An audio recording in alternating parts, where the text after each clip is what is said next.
معاشی نظام کسی بھی ملک کی زندگی کے لیے اتنا ہی ضروری ہے جتنا انسان کی زندگی کے لیے اس انسان کے جسم میں خون۔ اگر انسان کے جسم سے خون نکال لیا جائے یا جام کر دیا جائے تو اس بات میں کوئی شک نہیں ہے کہ اس کی موت واقع ہو جائے۔ بالکل ایسے ہی کسی بھی ملک کے اکانومک سسٹم کو جام کر دیا جائے تو اس ملک کی موت واقع ہو جاتی ہے۔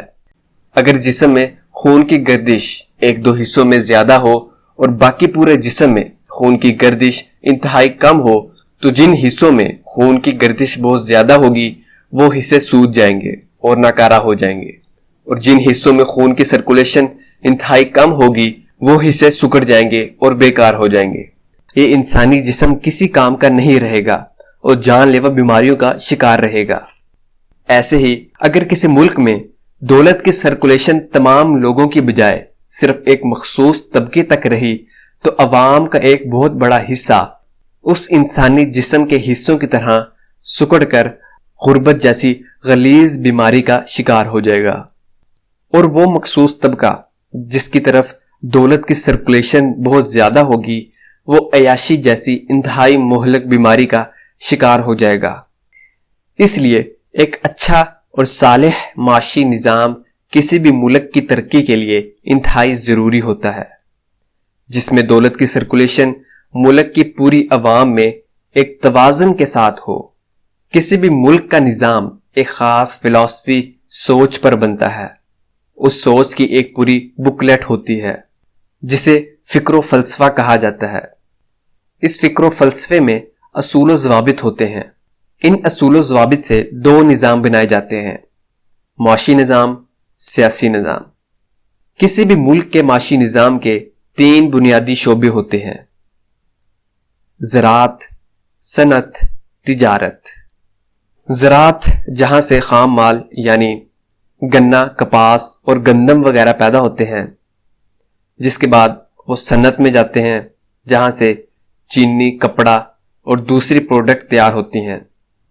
صنعت کے بعد تجارت کے ذریعے وہ تمام اشیاء عوام میں ڈسٹریبیوٹ ہوتی ہیں۔ زمین سے نکلنے والی تمام اشیاء خام مال میں آتی ہیں، جس میں تمام قسم کا غلہ، تمام قسم کی معدنیات شامل ہے۔ یہ خام مال کو صنعت میں لے جا کر مشینی پروسیس سے گزارا جاتا ہے، جس کے نتیجے میں یہ خام مال را مٹیریل جو پہلے استعمال کے لائق نہیں تھا اب بہترین شکل میں استعمال کے لائق ہو گیا ہے۔ اگر زرعی زمین نہ ہو تو ملک کو سارا خام مال باہر سے منگوانا پڑتا ہے، جس کے نتیجے میں ملک پر بوجھ پڑتا ہے۔ ایسے ہی اگر کسی ملک میں زراعت اور تجارت ہو لیکن صنعت نہ ہو تو اس ملک کو اپنا خام مال باہر کسی صنعتی ملک میں بھیجنا پڑتا ہے۔ بالکل ایسے ہی اگر کوئی ملک جغرافیائی طور پہ ایسی جگہ ہو جہاں بین الاقوامی تجارت نہیں ہو سکتی تو اس صورت میں ملک میں زراعت اور صنعت کی وجہ سے پیدا شدہ مال بیچنے کے لیے کسی دوسرے ملک کی مارکیٹ کا سہارا لینا پڑے گا۔ لیکن اگر کسی ملک میں یہ تینوں شعبے موجود ہوں اور بہترین انداز میں چل رہے ہوں تو وہ ملک بہت اعلیٰ ترقی پر ہوتا ہے، یعنی ترقی کے مراحل طے کرنے میں کوئی وقت نہیں لگتا، اور وہ ملک بے پناہ دولت رکھتا ہے۔ بر عظیم پاک و ہند میں یہ تینوں شعبے ایک مستحکم نظام کی صورت میں چل رہے تھے۔ یہی وجہ تھی کہ یہاں بے پناہ دولت تھی۔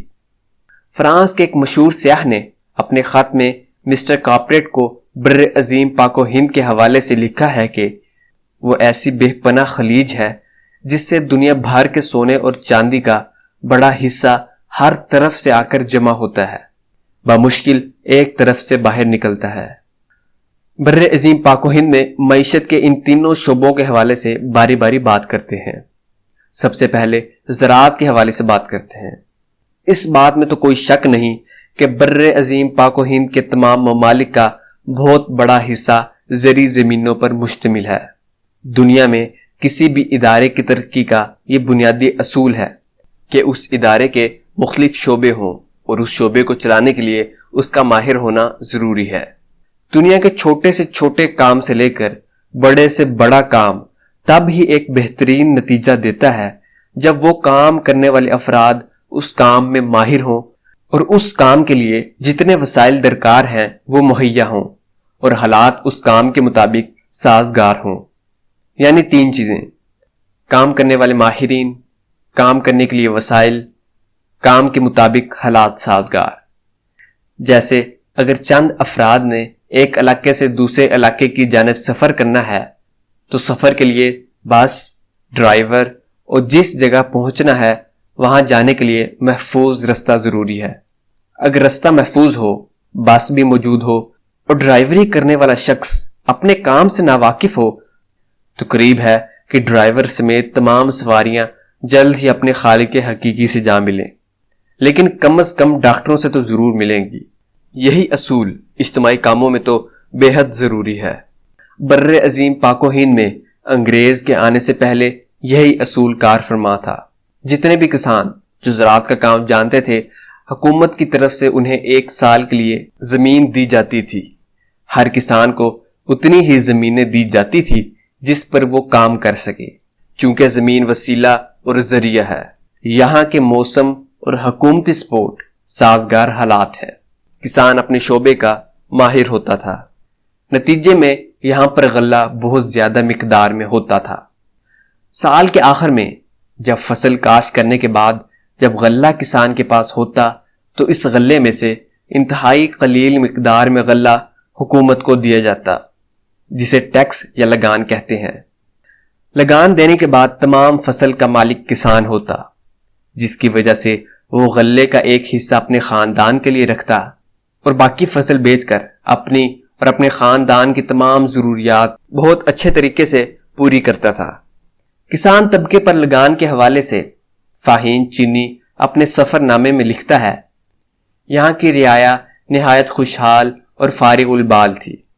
کسی قسم کا مالیہ یا محصول ادا نہیں کرنا پڑتا اور نہ افسروں کی ڈالی ہوئی رکاوٹیں ہی ان لوگوں کے کاروبار میں حائل ہوتی ہیں. جو سرکاری زمینیں کاشت کرتے ہیں وہ پیداوار کا بہت تھوڑا حصہ بطور لگان ادا کرتے ہیں. اگر ایک کسان 1 سال اپنی زمین پر کام کرتا ہے، لیکن اگلے سال اگر وہ کسان زمین چھوڑ کر کسی دوسرے شعبے کو اختیار کرتا تھا تو حکومت فوراً اس سے زمین لے کر ایسے کسان کو دے دیتی تھی جو شعبہ زراعت سے وابستہ ہوتا تھا، اور وہ زمین ان کسانوں کی ہی رہتی تھی جب تک وہ اس زمین پر محنت کرتے.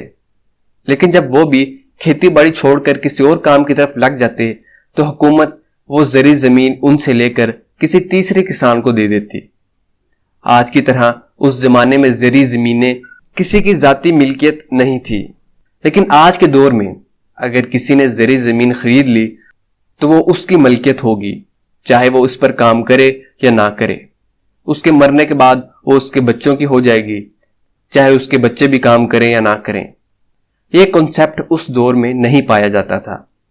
ایک کسان پورے سال محنت کرتا ہے، فصل کاشت کرتا ہے، اس کی دیکھ بھال کرتا ہے، ہر طرح کی رکاوٹوں کو دور کرتا ہے، اس فصل کے تیار ہونے تک اپنا سکون برباد کرتا ہے، تو اس فصل پر اسی کسان کا ہی حق ہوگا نا. اسی چیز کو مد نظر رکھتے ہوئے بر عظیم پاک و ہند میں مسلم دور حکومت میں لگان کے حوالے سے قانون بنایا گیا کہ چونکہ ساری محنت کسان نے کی ہے، اس لیے فصل کے 4 حصوں میں سے 3 حصے اس کسان کے ہوتے اور 1 حصہ حکومت کا ہوتا. مثال کے طور پر اگر 100 من گندم ہوئی ہے تو 75 من کسان کی اور 25 من حکومت کی. ایسے ہی اگر فصل خشک سالی یا کسی طوفان کی وجہ سے کم ہوئی ہو، یعنی اگر 80 من ہوئی تو 20 من حکومت کی اور 60 من کسان کی. اب کسان اپنے حصے کا غلہ جب منڈیوں میں بیچنے جاتا تو حکومت پھر کسان کو سپورٹ کرتی، جس سے اس کا غلہ اس قیمت پر بک جاتا جتنی اس نے محنت کی تھی. ان تمام زرعی قوانین کے تحت یہاں کی حکومت اور کسانوں کی بے پناہ حوصلہ افزائی ہوئی. کسان اور دل لگی اور محنت سے کام کرتے، اپنی فصل کو مارکیٹ میں اپنی قیمت کے مطابق بیچتے تھے. ایسے ہی مسلم دور حکومت میں کسان خوشحال رہتا تھا. جب انگریز یہاں آیا تو اس نے 3 کام ایسے کیے کہ آج تک بر عظیم پاک و ہند کے تمام ممالک بھگت رہے ہیں. نمبر 1، انگریز نے جگیردارانہ نظام متعارف کروایا، جس سے طبقاتی نظام وجود میں آیا، یعنی کہ عوام میں سے ایک چھوٹا گروہ جاگیردار اور ایک بہت بڑی تعداد میں کسان اور مزدور طبقہ۔ نمبر 2، لگان یعنی ٹیکس میں بڑھوتری۔ نمبر 3، اچھے سے اچھا اناج خاص طبقے کو مہیا ہوتا یا باہر ممالک کو بھجوا دیا جاتا، جس کی وجہ سے قحط کی صورت میں اناج میں قلت پیدا ہو جاتی، اور اس کی صورت آج کے دور میں بھی موجود ہے۔ ان تینوں کاموں پر اگلی ویڈیو میں ڈیٹیل سے بات کریں گے۔